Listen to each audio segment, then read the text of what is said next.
Oke, welcome back ya. Kembali lagi bersama saya Savana di pengintahu.com. Kali ini saya akan membahas nilai-nilai apa saja yang harus diperhatikan untuk sebuah controller atau gamepad.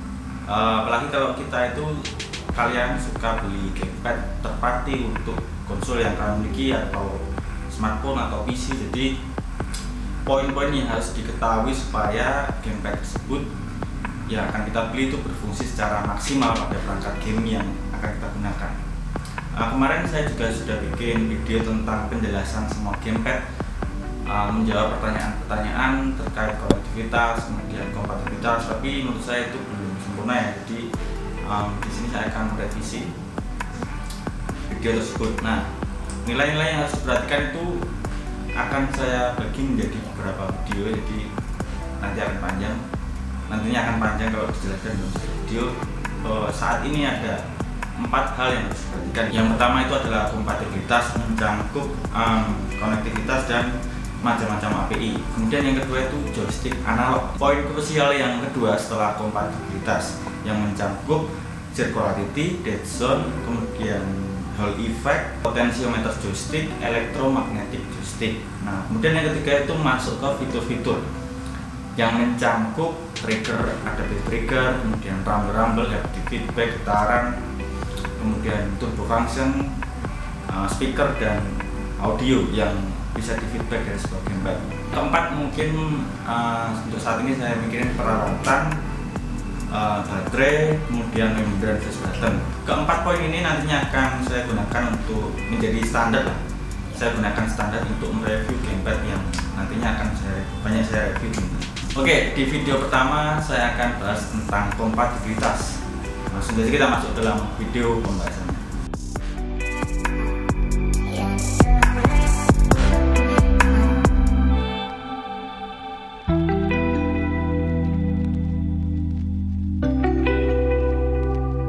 Oke, kompatibilitas itu dinilai dari fungsi input ya, bukan berdasarkan desain layout analog. Jadi dari dulu kita itu kan sering mengenal konsep layout button PlayStation dan layout button Xbox. Tidak salah juga, karena dari dulu memang PlayStation dan Xbox mendesain kontrolernya dengan layout button seperti itu. Analognya sejajar untuk PlayStation dan analog di atas gamepad untuk Xbox. Tetapi bukan berarti kalau gamepad menggunakan layout button PlayStation itu bisa digunakan untuk konsol PlayStation. Begitu juga sebaliknya, kalaupun punya layout button Xbox bukan berarti selalu bisa digunakan untuk PC ataupun konsol Xbox-nya sendiri. Contohnya itu Razer itu bikin controller ya, kalau saya nggak salah itu dia untuk PlayStation tapi layout buttonnya seperti Xbox. Kemudian selain fungsi input, kedua yang harus diperhatikan adalah konektivitas. Jadi kalau bicara konektivitas itu bagaimana kita menyambungkan gamepad-nya pada perangkat game yang kita gunakan. Saat ini itu ada 3 macam konektivitas, yaitu pertama yang wired menggunakan kabel, wireless tanpa kabel, kemudian yang ketiga itu 2,4 GHz radio frekuensi yang biasanya pakai dongle itu. Kalau wireless itu biasanya pakai USB, bisa pakai USB dongle, bisa pakai langsung Bluetooth dari PC atau konsol yang kita miliki. Oke, sebelum lanjut ke konektivitas, kita juga harus mengenal yang namanya API. API ini adalah Application Programming Interface. API ini merupakan perantara atau penghubung dua aplikasi sehingga bisa berinteraksi.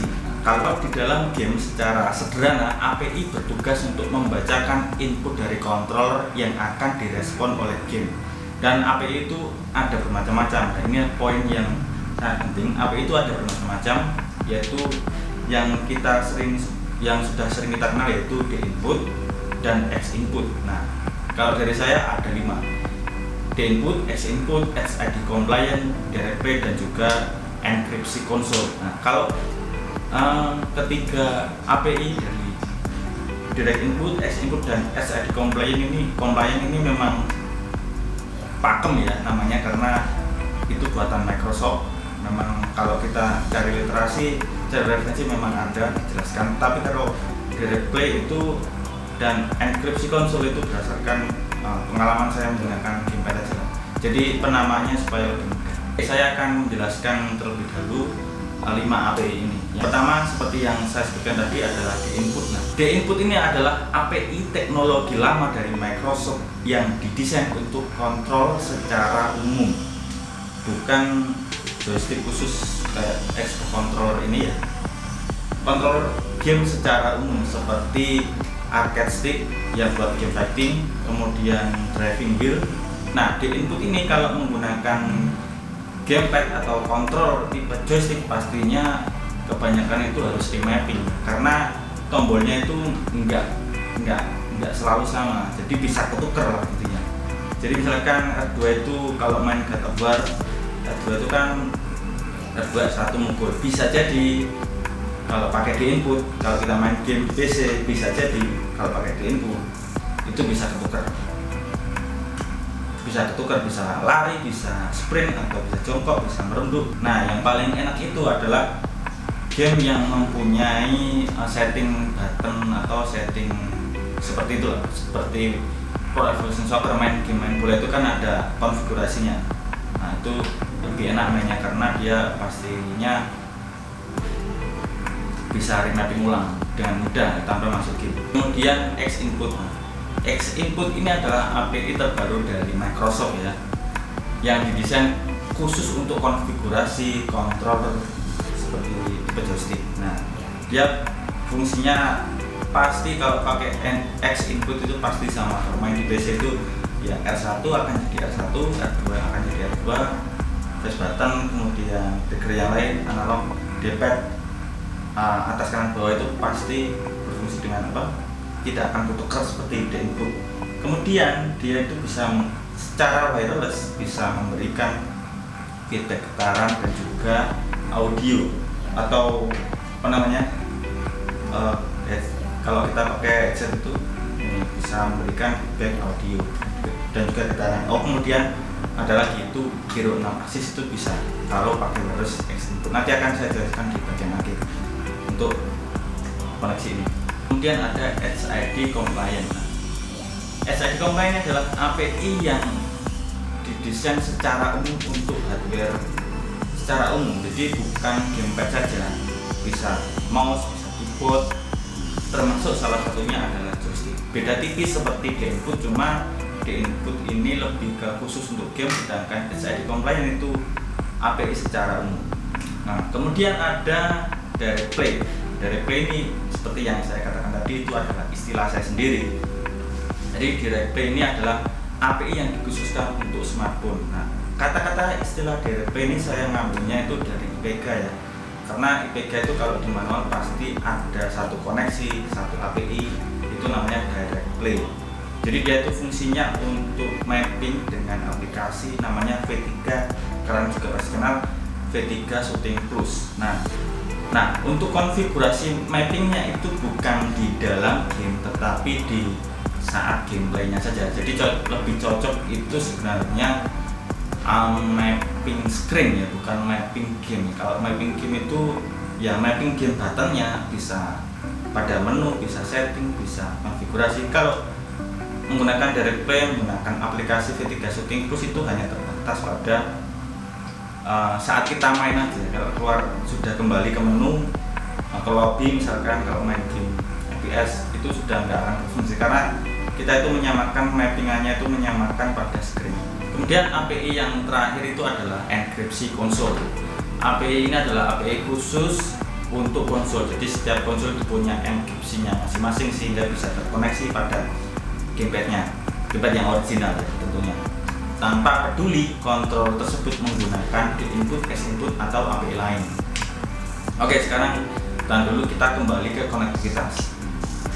Koneksi wire yang saya sebutkan tadi, koneksi kan ada 3, wireless dan 2,4 GHz radio frekuensi.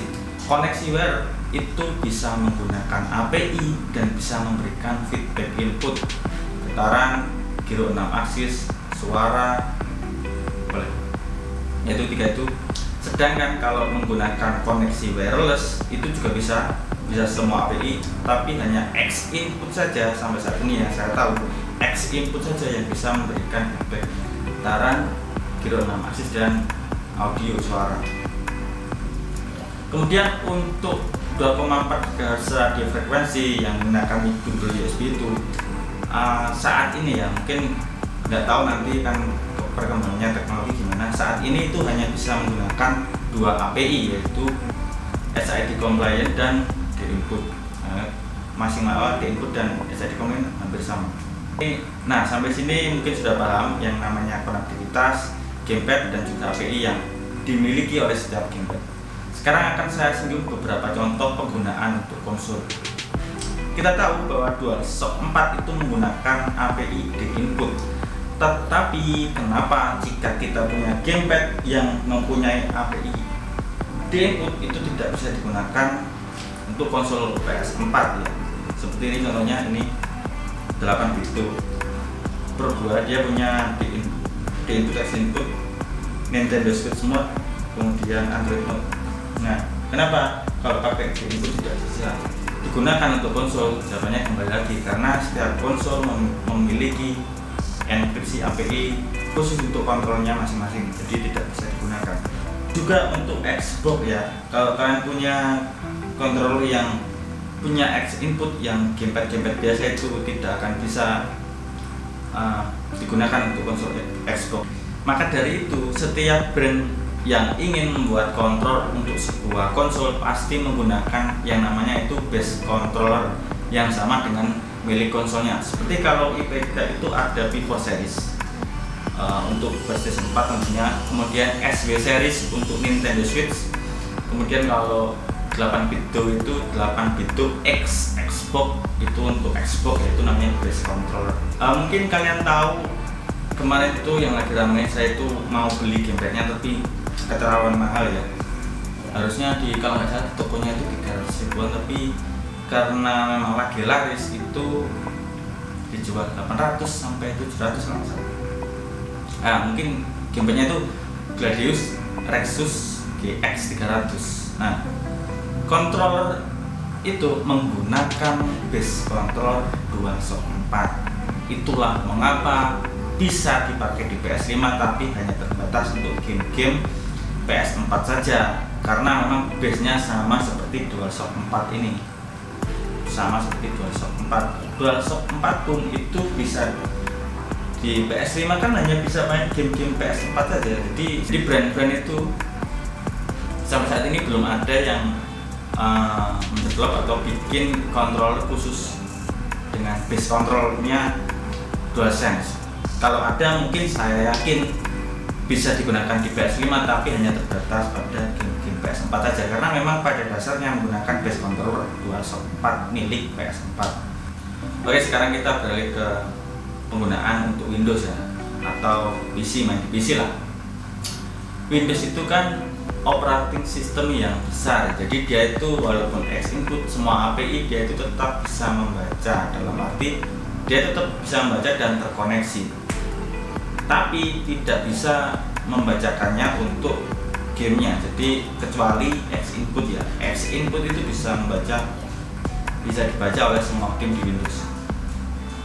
Nah, biasanya untuk mengakali tersebut, kalau DualShock 4 itu kan pakai supaya terbaca X input itu dikonversi dengan software yang namanya DS4 for Windows. Kemudian ada lagi X360C. Nah, itu untuk mengkonversi semua API menjadi X input.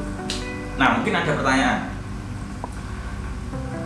Dari dulu main di Steam, kenapa nggak ada masalah? Ya mau pakai X input, SSD compliant, pakai 2,4 GB dongle, main di Steam nggak ada masalah. Itu karena Steam itu mempunyai yang namanya Steam API input. Jadi dia itu bisa mengkonversi semua API yang akan bisa dibaca oleh game kalau main di Steam. Tidak tanggung-tanggung juga. Steam API inputnya itu bisa mengkonversi, kemudian bisa membaca kontrolernya. Misalkan pakai DualShock 4 pasti akan dibaca kontrol PS4 kalau misalnya, atau langsung DualShock 4. Begitupun juga Xbox controller. Sampai pada gamepad yang biasa-biasa itu, gamepad wireless, gamepad biasa Nintendo itu pasti bisa dibaca oleh Steam. Jadi selain dibaca juga bisa sampai kalibrasi tombol, kalibrasi dead zone, kalibrasi analog, Sekarang kita lanjut ke penggunaan smartphone ya. Sampai saat ini saya itu belum bisa menemukan literasi atau referensi yang cocok untuk menjelaskan tentang smartphone ya. Jadi kalau di Microsoft itu kan ada Microsoft Learn, itu menjelaskan API-nya, kemudian cara settingnya, kemudian compatibility-nya, kemudian macam-macamnya. Steam juga menjelaskan kalau dia itu punya namanya Steam API itu. Nah, untuk smartphone itu susah ya saya nyarinya, karena kalau kalian tahu kan biasanya yang paling banyak pertanyaan kalau bahas gamepad itu kenapa tidak support di chipset MediaTek ya. Itu adalah pertanyaan yang paling sering saya terima. Jadi saya itu belum bisa menjelaskan kenapa itu support, kenapa belum support. Kemarin saja saya pakai smartphone Android 11 itu bisa Android 10 itu bisa pakai gamepad MediaTek Series G. Kemudian update di Android 11 itu nggak bisa support. Kemudian update lagi di Android 12 atau 13 lah, nanti saya akan koreksi di sini.